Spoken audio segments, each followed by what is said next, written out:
Alright, let's be honest. The game of football has brought forward many egotistical characters. Players with so much talent, yet their attitudes get in the way of them progressing in their career. Bearing this in mind, what if I told you there was a striker so talented and so popular that he benched the incomparable Zlatan Ibrahimovic? Not Thierry Henry, not David Trezeguet, not Alessandro Del Piero, and not Wayne Rooney. The player known for this is the original Egyptian king, Ahmed Hassam, most famously known as Mido. And I don't say that lightly. Possessing a 6'2" frame with a deadly left foot and an appetite for goal, Mido shot to superstardom very quickly, being seen as Egypt's very own David Beckham. In spite of this, training ground bust-ups, volatile manager relations, and a lack of professionalism would negatively harm his career and leave him miles off his touted potential.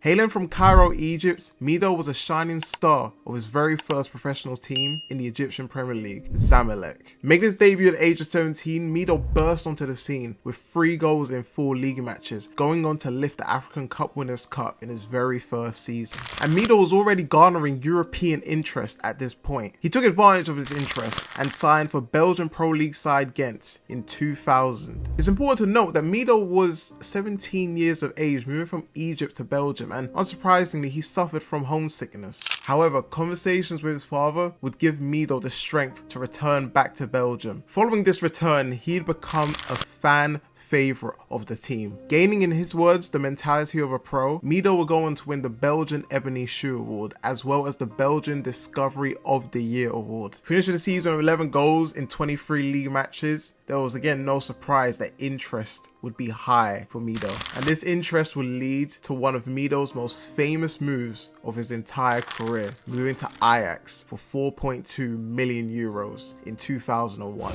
This was a life-changing opportunity for Mido. Ajax had boasted some of the greatest players to ever grace the game. Players such as Dennis Bergkamp, Clarence Seedorf, Edgar Davids, and Johan Cruyff, to name a few. Legendary success at this famous club guaranteed a huge move to the elite clubs of European football, and Mido recognized this opportunity. Despite facing steep competition from European Golden Boot winner Nikos Maklas and the fast rising 20-year-old Zlatan Ibrahimovic, Mido quickly became the most informed striker in the club, and in the process relegated Ibrahimovic to the bench. Mido's ability to occupy space behind defenders and poach goals with minimal effort saw him race to 10 goals in his final 9 league matches that season. He would go on to lead Ajax to a league and cup double. To put this into context, out of Mido and Ibrahimovic, Mido was the bigger star. Both had made their debut seasons for Ajax. However, while Ibrahimovic struggled to find his footing, Mido was thriving. Mido was 2 years younger than Ibrahimovic, and from the outside looked to have the bigger potential. To match with this, his superstardom in his native Egypt made him a bona fide superstar, being compared to how Maradona was seen in Argentina. I mean, let's be real for a moment. His own wedding was broadcasted on live Egyptian TV. Life was good for Mido, and the moniker as a future legend of the game seemed a certainty. However, what would happen in the next season would not only derail Mido's career at Ajax, but his career going forward forever.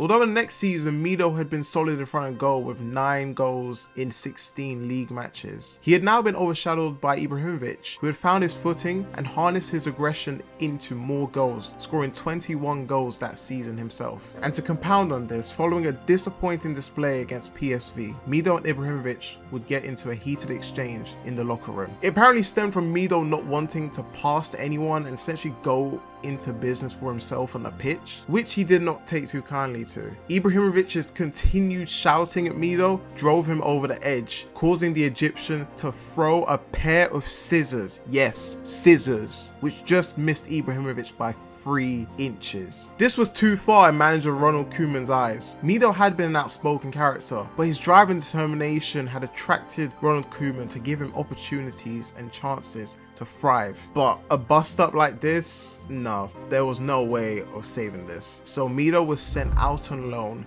in March of 2003 to Celta Vigo. The season was pretty much around the corner, and to be fair to Mido, he could have just packed in right there and just moved on into the next season. But credit to him, he actually performed well for Vigo, scoring 4 goals in 8 league matches. Following this solid end to the league campaign, Mido had affirmed the talent that was already recognized worldwide, and this had led to an absolute absolute high-profile move to French giants Marseille for 12 million euros. This was again a fantastic opportunity for the Egyptian. He would partner the front line with another rising superstar, Didier Drogba. Although his performances were highly rated and he received praise from legends such as Jean-Pierre Papin, he was again overshadowed. Drogba had scored 32 goals that season in comparison to Mido's 9. Despite this, his performances in a supporting cast role did not put off any potential suitors. While Drogba earned the move of a lifetime joining Chelsea, Mido was presented with the golden opportunity to join Juventus. I mean, this deal was so far along that his agent had told him to pack his bags. The dream of potentially playing with legends such as Del Piero, Nedved and Buffon excited him. However, cruelly, this move would be called off. What made it worse was not only was the move called off at the last hurdle, the move was called off because Juventus had recognized a more appealing alternative, Zlatan Ibrahimovic. Again, Mido was being upstaged by Zlatan Ibrahimovic, just he had been at Ajax. And as a result of this, he'd moved to Roma in that summer. Now, of course, Roma get a lot of recognition and respect in the world of football, but at this time, they were going through absolute turmoil. Multiple managers,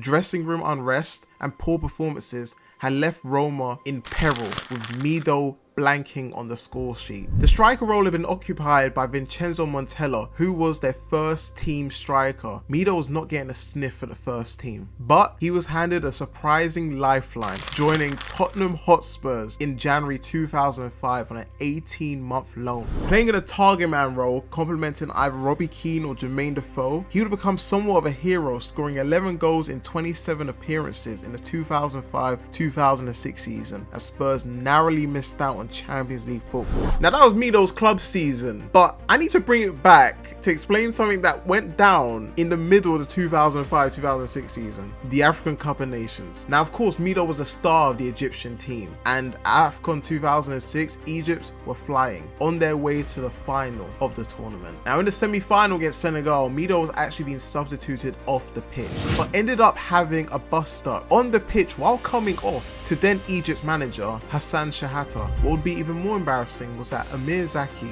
the player coming onto the pitch for Mido, would go on to score with his very first touch, sending Egypt to the final of the African Cup of Nations. And unfortunately, in the next match, Mido was dropped unceremoniously. Egypt would go on to win the final of that tournament, with Mido essentially having egg on his face. I mean, just to clarify again, this is another example of Mido's volatile nature costing him opportunities, just as it had done in Ajax and now in this period with Egypt. Personally, if I could be honest at this point, Mido's career was done. Although only 23, Mido's stock had dropped down significantly. The signing of Dimitar Berbatov relegated him to the bench, essentially becoming the fourth choice striker for Spurs. He moved in 2007, joining Middlesbrough, who in that era had been a formidable team, winning the League Cup trophy and also getting into the UEFA Cup final in that period. However, things did not work for Mido Middlesbrough. He couldn't muster more than 5 goals in the campaign for the side. In the next season, he went on loan to Wigan Athletic, funnily enough joining up with his Egyptian teammate Amir Zaki. Yes, the same Amir Zaki that came on the pitch in AFCON 2006 and scored with his first touch, made Mido look like, you know, the guy with egg on his face. Yeah, that guy. But Mido cannot score more than 2 goals in this season for Wigan. In the next season, he gets sent out on loan to Zamalek in the Egyptian Premier League, where he only scored 1 goal in the whole season, and then to West Ham, where he blanked with 0 goals that season. The once dubbed future of Egyptian football, actually no, in fact, the once dubbed future of African football looks completely lost. And at this time of low stock, Mido was handed a surprising lifeline. He would join up with former manager Martin Jol at Ajax, rejoining the team after 7 years. Although the deal was a loan, this was a golden opportunity for Mido. If he succeeded and eventually become a shining light of the Ajax team, then there was no question he would receive a first team contract to play for Ajax in the coming years. I mean, Mido's only 27 at this point, so in terms of a striker, he was only coming up to his prime. He would score 2 goals in 5 games for Ajax, which in my opinion is a respectable goal to game ratio for someone who blanked for West Ham. Oh yes, and also only scored 1 goal for Zamalek in the Egyptian Premier League. However, controversy would strike again, affecting Mido's career. Nothing he did personally, may I add. The manager that brought him back to Ajax, Martin Jol, had resigned and was replaced by Frank de Boer, who did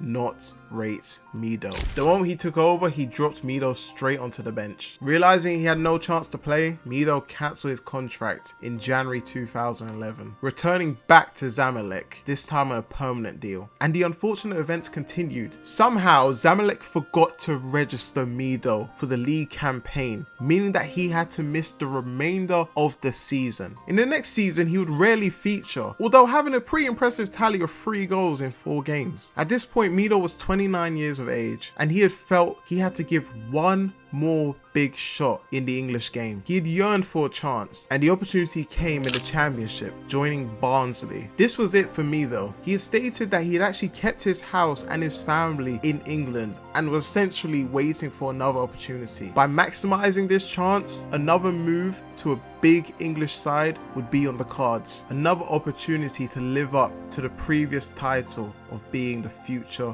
of Egyptian football. Well, unfortunately, Mido was released 6 months into his stay at Barnsley, only tallying 1 appearance that entire season, and unsurprisingly, blanking with 0 goals. After this, Mido did not see a future in the game, and at the end of the season retired from football at the age of 30. When looking at Mido's career, it leaves many questions more than answers. A player with such natural ability and such nous for goals at such a young age seems like the perfect prototype to be a world-class striker in the future. I mean, to state again, he was keeping out Zlatan Ibrahimovic from the first team. The Zlatan Ibrahimovic who would go on to become one of the pillars of football in this generation. Mido's ability would shine through in glimpses, capturing the attention of fans and coaches alike. However, inconsistency and a lack of professionalism would damage his career and essentially leave him out on the periphery while others would succeed. It's not all doom and gloom for Mido. He's now become a manager, and actually in his first managerial stints, which was at his boyhood club Zamalek, he would win the Egypt Cup in his very first campaign. The mentality has now changed. Although not having the ability physically himself to make an impact on the pitch, Mido can lead from the sidelines and lead the next crop of talent in the world of football, preventing future Midos from making the same mistakes that he did. I think the message here is pretty simple in regards to Mido's career. Work hard, respect your coaches, and don't throw scissors at your teammates.